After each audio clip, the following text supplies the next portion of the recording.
कालाय तस्मै नमः. श्रावण मास भाग 3. पौर्णिमा म्हणजे पूर्णत्वाची उपासना करण्याचा हा भारतीय संस्कार आहे. मनुष्य पूर्णत्वापर्यंत जाऊ शकतो, नारायण बनू शकतो, हा आपला इतिहास आहे. श्रावण महिन्यात वैभव संपन्न सर्वात श्रीमंत अशा पूर्ण फलाची म्हणजे नारळाची पूजा सांगितली आहे. अर्थात या पौर्णिमेला नारळी पौर्णिमा असे नाव दिले आहे. सर्व दृष्टीने उपयोगी आणि पूर्णत्वाला पोहोचलेले हे फळ श्रीफळ म्हणजे जणू भगवंतच. श्रावण महिन्यात पावसाचे प्रमाण आषाढापेक्षा पुष्कळ कमी होतं.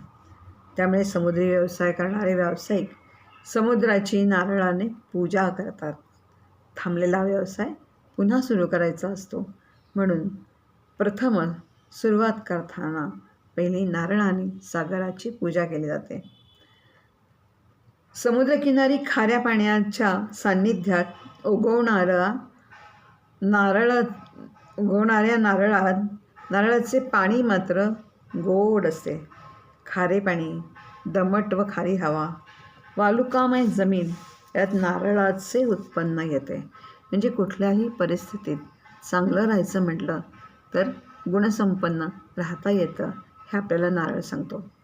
भूक लागल्यावर खोबरं खाऊन व तहानेला नारळाचं पाणी पिऊन सागर किनारी मनुष्याची जगण्याची, खाण्याची, पिण्याची सोय होते. समाजात कोणत्याही व्यक्तीचा सत्कार, गौरव, आदर, सन्मान करायचा असेल त्यावेळी आपण नारळ अर्पण करतो. प्रत्येक पूजेत नारळाला अनन्यसाधारण महत्त्व आहे.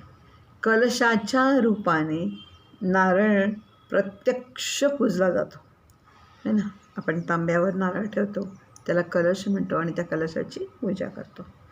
नारळालाच देह किंवा शरीराचे प्रतीक मानले, यातच आपल्या संस्कृतीचा मोठेपणा आपल्याला दिसतो. सागराचे पूजन या पौर्णिमेला होते. संपूर्ण जीवसृष्टीची उत्पत्ती सागरातून झाली हे वेदांपासून अगदी दासबोधातही सांगितले गेले. पर्वत्यांनीही ते मान्य केलेले आहे. म्हणूनच मत्स्यावतार हा भगवंताचा पहिला अवतार आहे. सागरातूनच पुढे पाऊस, नद्या, तलावांच्या रूपाने गोड पाणी निर्माण झाले. हे सगळ्यांचे जीवन चालवण्याचे सामर्थ्य लक्षात घेऊनच सागराची पूजा करावयाची असते. त्याच्याकडून राष्ट्रसेवा, समाजसेवा करण्याचा मनाचा मोठेपणा मागून घ्यायचा असतो. भारताच्या सुवर्णयुगात भारताने सागरावर विजय मिळवून आपल्या संस्कृतीचा प्रसार केला. ब्रह्मदेश, थायलंड, कंबोडिया इथे हे जाऊन पोचले. आणि वैशिष्ट्य काय, तर सगळ्या देशातील मूळ संस्कृती नष्ट न करता त्याला भारतीय विचारांचे वळण दिले.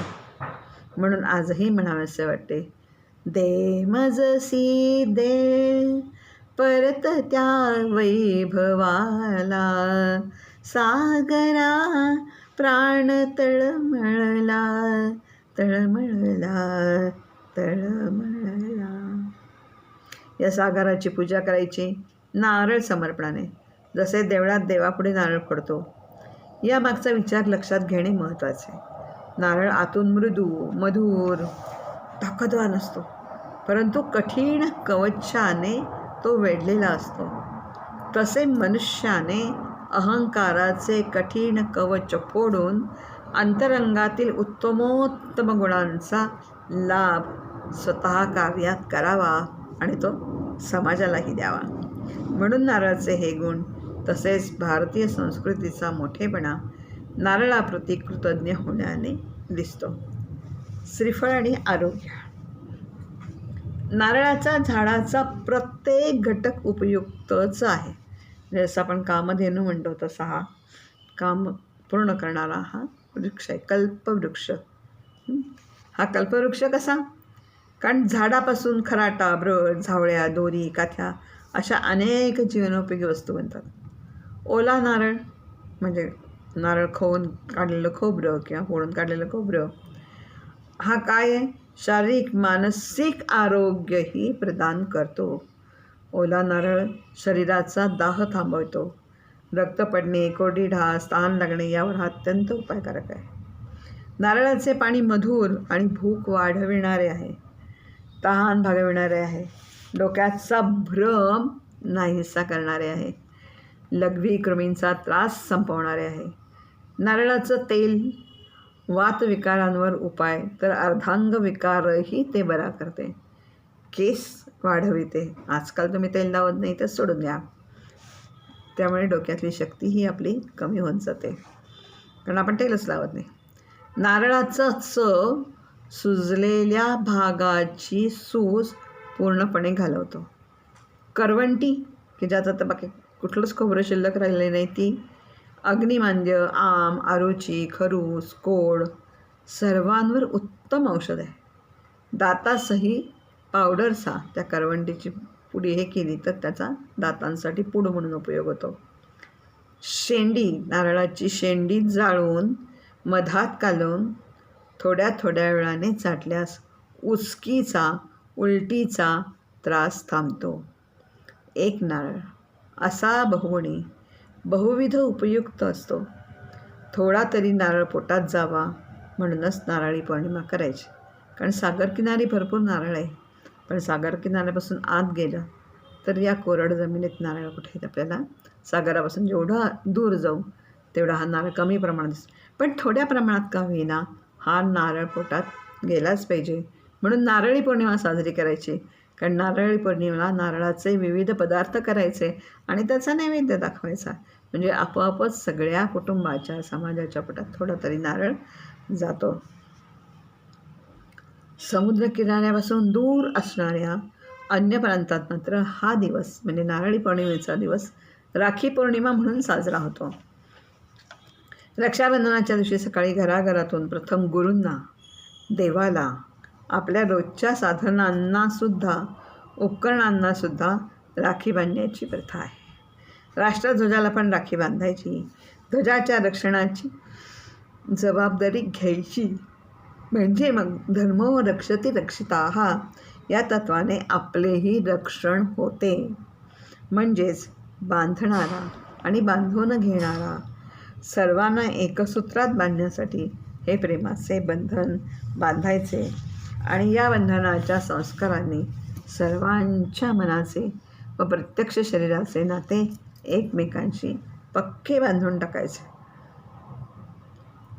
पतीपत्नीचे रक्षाबंधन हेही आपल्या संस्कृतीत आहे. इंद्र जेव्हा युद्धावर निघाला तेव्हा शचीने त्याच्या पत्नीने त्याला राखी बांधली होती. या राखीमुळे त्याला युद्धात जय मिळाला. कारण राखी बांधणारी स्त्री आपल्या साऱ्या शुभेच्छा, सद्भावना, रक्षणाचे बल देणारी भावना गुंफून पतीला वा भावाला ती राखी बांधत असते. तिच्यावरील प्रेमामुळे पती तिचे रक्षण करण्यास आपोआपच बांधला जातो. रक्षन्ति स्म परस्परम हाच विचार आपल्याला यात दिसतो. प्रेमरुज्जने एकात्म भावनेची जोपासना करीत विश्वबंधुत्व साकारणारा हा संस्कार. केवळ बहिणीने भावाला राखी बांधावी असा संकुचित भावार्थ नसून सगळ्यांनी एकमेकांना, परस्परांना राखी बांधावी, एकमेकांच्या रक्षणाची जबाबदारीच घ्यावी.